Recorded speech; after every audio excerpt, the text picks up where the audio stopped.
Para pasadas generaciones, hablar de modelos como Bruce Master era tener en cuenta una opción que, al igual que Taichi, daba un enfoque importante hacia los VRMs, generalmente estableciendo una placa que no escatimaba en el resto de los apartados, pero sí que obtenía diseños a la par de muchas de las opciones topes de gama, y esto era gran parte del atractivo por el cual daba coherencia a obtener alguna de estas alternativas, aunque con el pasar del tiempo cada vez ese papel que se tenía fue desapareciendo, adaptándose más hacia lo que normalmente se veía con su competencia, y sin contar con un añadido que sobresaliese tanto como aquel VRM en el pasado. Y justamente desde todo aquello es donde una vez más obtenemos una nueva alternativa con la X870E Aorus Master, un modelo que analizaremos en esta ocasión para descubrir si de nuevo estaremos contando con una placa importante para esta generación, a partir del análisis de cada una de las características planteadas y aquellas ventajas y desventajas que tendría esta para una construcción.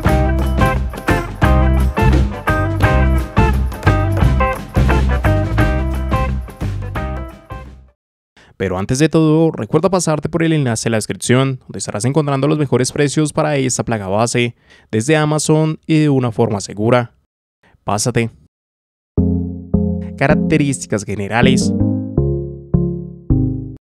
Y es que empezando con ese apartado de características, aquí como sería evidente nos encontraremos con una placa bajo el chipset X870E y el socket AM5, que nos estaría dando con ello soporte a procesadores dentro de Ryzen 9000, 8000 y 7000, además de una compatibilidad para próximas generaciones, y para lo cual en la descripción estarás encontrando un enlace constantemente actualizado con cada uno de los procesadores compatibles. Ya para el lado de su memoria RAM nos encontraremos que sería necesario poseer memorias de tipo DDR5 con un máximo de 256 GB y por lo cual se debe disponer de un máximo por módulo de 64 GB.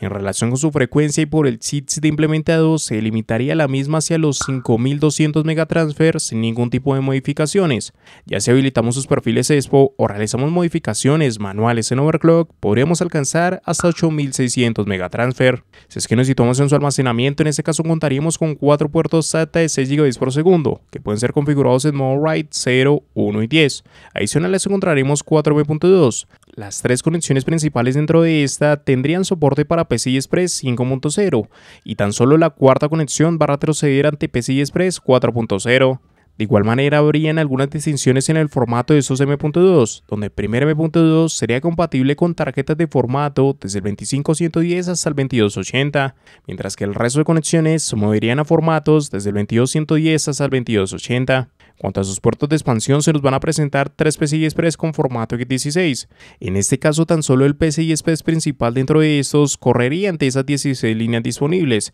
y tendría a su vez soporte en PCI Express 5.0, mientras que las 2 conexiones restantes pasarían a correr por 4 y funcionarían desde PCI Express 4.0 y 3.0 consecutivamente. Cada una de esas características se verían acompañadas junto al códec de audio ALC 1220, así como en conjunto y a partir de esas versiones Wi-Fi se destacaría la tarjeta QCNCM 865, que nos va a estar proporcionando tanto Wi-Fi 7 como Bluetooth 5.3. Y ya dentro de sus conexiones internas y fuera de un carácter común para el funcionamiento propio del sistema podemos encontrar una conexión para bombas de agua, 4 conexiones para ventiladores externos, 2 conexiones híbridas que pueden ser utilizadas tanto para bombas de agua como ventiladores externos, 4 conexiones de tipo ARGB de segunda generación, una conexión de tipo ERGB, un encabezado hacia USB 3.2 de segunda generación por 2 tipo C, 2 USB 3.2 de primera generación tipo A, 2 USB 2.0, una conexión para detectores de ruido, una conexión TPN, 2 conexiones para sensores de temperatura, puntos de medición de voltaje y adicional a ello veríamos utilidades como Power Button, Reset Button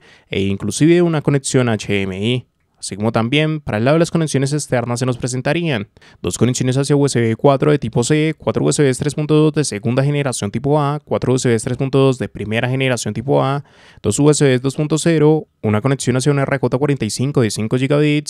una conexión para audio óptico, 2 conectores de tipo jack, un HDMI y adicional a ello veríamos utilidades como Q Flash Button y Clear Mode Button. Ya por último nos encontraríamos con un VRM que va a contar con un total de 18 fases de alimentación, siendo en este caso una placa de formato de tipo ATX, con la cual daremos paso hacia un modelo que adoptaría muchos de los avances de esta generación, como USB 4 y los saltos en Wi-Fi 7, entre otras características, pero que también sería una alternativa bastante conservadora ante aquellos añadidos suministrados, lo cual puede jugar en contra frente a una competencia que sí establecería mayores avances que esa base mínima suministrada por la Urus Master. Y por lo cual, si esta opción no te llega a convencer por las características o precio planteado para la misma, en la descripción vas a encontrar un enlace con más posibilidades en placas base, que se van a ajustar mejor a lo que tengas en mente. Entrega de energía.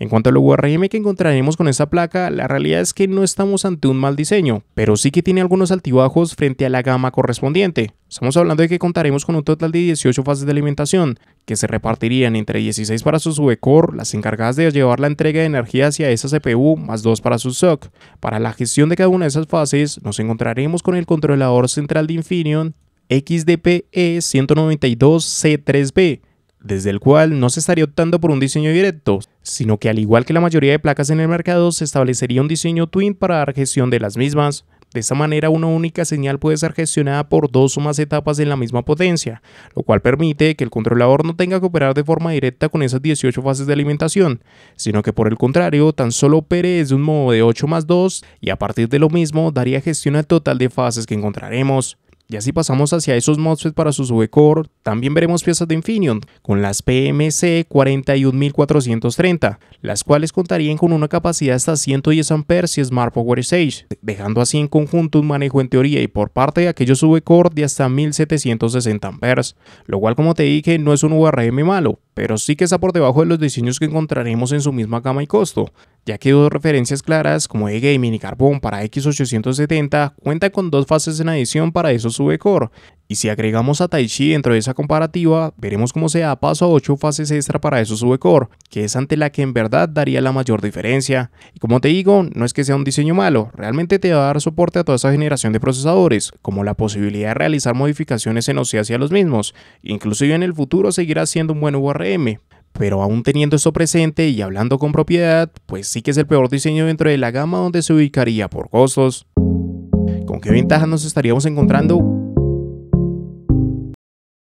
La mayoría de los apartados que podríamos destacar de este modelo obedecen sobre todo a esos añadidos comunes que surgirían con la propia generación y la gama de productos donde se ubicaría. Desde este sentido, aspectos propios del modelo que se puedan enaltecer tan solo se verían reflejados en conexiones como este HDMI interno para la suma de pantallas dentro del gabinete, el que sea una de las que mayor cantidad de conexiones en ARGB y RGB nos daría, el que aumente la cantidad de conexiones en PCI Express 5.0 para esos M.2, por lo menos con respecto a lo que puede ser una Carbon o una Taichi, además de ese complemento en incluir una refrigeración destinada hacia las memorias RAM, y casi que poco más allá de lo que evidentemente puede ser el diseño estético del modelo, que es otro de esos pocos aspectos únicos dentro de la misma. A partir de acá todo lo que se puede mencionar son avances generales, que propiamente se dan por la gama donde estamos como la generación actual, donde a su vez es que precisamente podríamos mencionar todo lo referente a que ya nos encontremos con una placa que daría ese cambio a contar con un USB 4 para su backplate, desde conexiones que no solo ofrecen la transferencia de datos de dicho conector, sino que también entregarían salida de video,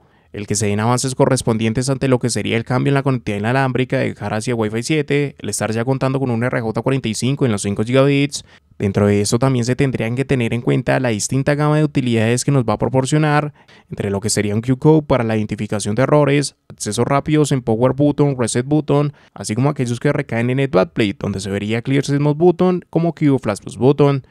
Y a partir de ahí, pues se puede seguir mencionando el que, por ejemplo, tengamos su reforzamiento a su PCI Express principal, o el que cada M.2 cuente con su disipación, además del que sea un tablero con bastantes cuidados. Pero como ves, ya se empiezan a ver cosas que no tenerlas para el costo que asume el modelo sería un descaro, y donde cada vez empezarían a ser más comunes. Así que esos mínimos puntos que mencionamos al inicio darían sentido a la elección por este modelo, sumados a su estética, confianza por la marca o el que sea de un mejor costo. Si algo dentro de esto no es el motivo por el cual quieres optar por esa placa, difícilmente encontrarás razones extra que permitan establecer la misma como una buena elección de compra.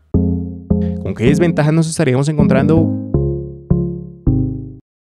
Realmente hablando de esa generación no le encuentro mucho sentido a este modelo. Siento que gran parte de esos añadidos eran aún menos que lo mínimo que se esperaría para una placa de estas. En cierta parte, si lo mínimo era tener un modelo similar a lo que es Carbon, con esta Aorus Master pasamos inclusive de dicha línea. Y es que realmente no destacó nada significativo. No hay simplemente un solo añadido más allá de confianza en marca y diseño que pueda mencionar y que den sentido a la elección por esta. Hay pequeños cambios evidentemente, pero que estos sean relevantes, casi que ninguno le daría tal valor. Y es que no hay nada a destacarle, URM es el peor diseño, no hay un cambio drástico de lo que es Carbon o de gaming, pero eso no le quita que simplemente sea el peor. Conectividad para USB nos da el modelo más básico dentro de todos, la menor cantidad de conexiones en backplate, las peores versiones, sin conexiones hacia USB-C extras, ni mucho menos alguna conexión de este tipo con carga rápida, como sí que lo hacen sus contrapartes. Inclusive Type-C, que también entra dentro de las que peor esquema USB añade, da un mejor esquema. Y desde ahí se le suma el que sigamos con un codec de audio producto de gamas medias y hasta de gamas de entrada, que no es que vaya a funcionar mal,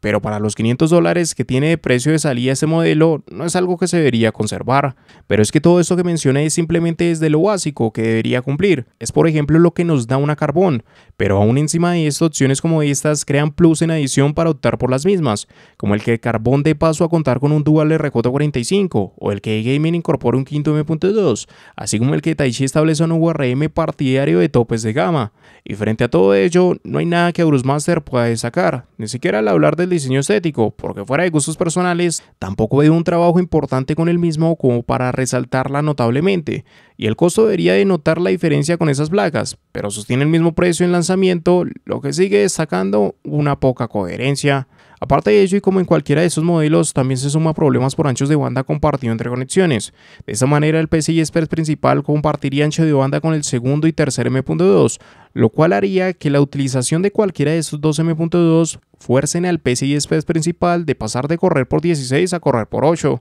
lo que al final simplemente es un problema mínimo, considerando que seguimos en PCI Express 5.0 y que ninguna gráfica en la actualidad colapsaría ese ancho de banda. No es realmente algo significativo, es sobre todo para tenerlo en cuenta. Y donde sí que pondría atención es en ver que hay mejores alternativas calidad-precio que este modelo. En conclusión,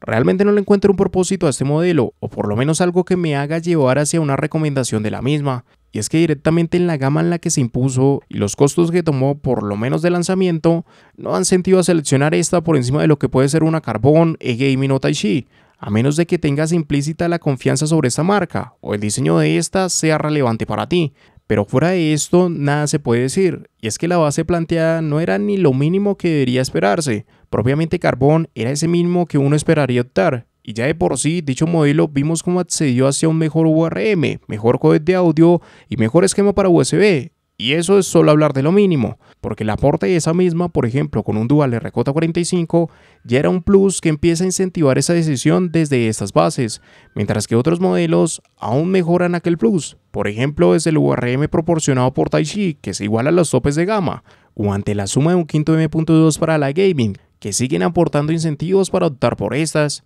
y desde cada uno de esos papeles que pudo asumir Aorus Master, se quedó en el punto más básico de estos, algo que aunque no forma una placa que vaya a funcionar mal, claro está que no sería la mejor alternativa que podemos seleccionar, por lo menos teniendo de referencia el propio costo de esta. Y es que gran parte de todos estos problemas están en el costo. Es una placa que teniendo en cuenta el retroceso en apartados que establece, debería por lo menos partir en unos $50 de diferencia contra Carbon y $100 de diferencia entre una de Gaming o Type-C. Mientras eso no pase, por lo menos mi recomendación se movería principalmente ante eGaming, que a mi parecer es la que mejor propuesta nos aporta ante esos $500 en los que salieron cada uno de estos modelos. Y aun si la misma no te convenciera tanto, Carbon como Type-C seguirían siendo mejores opciones, bajo costos igualitarios con aquella Aorus Master.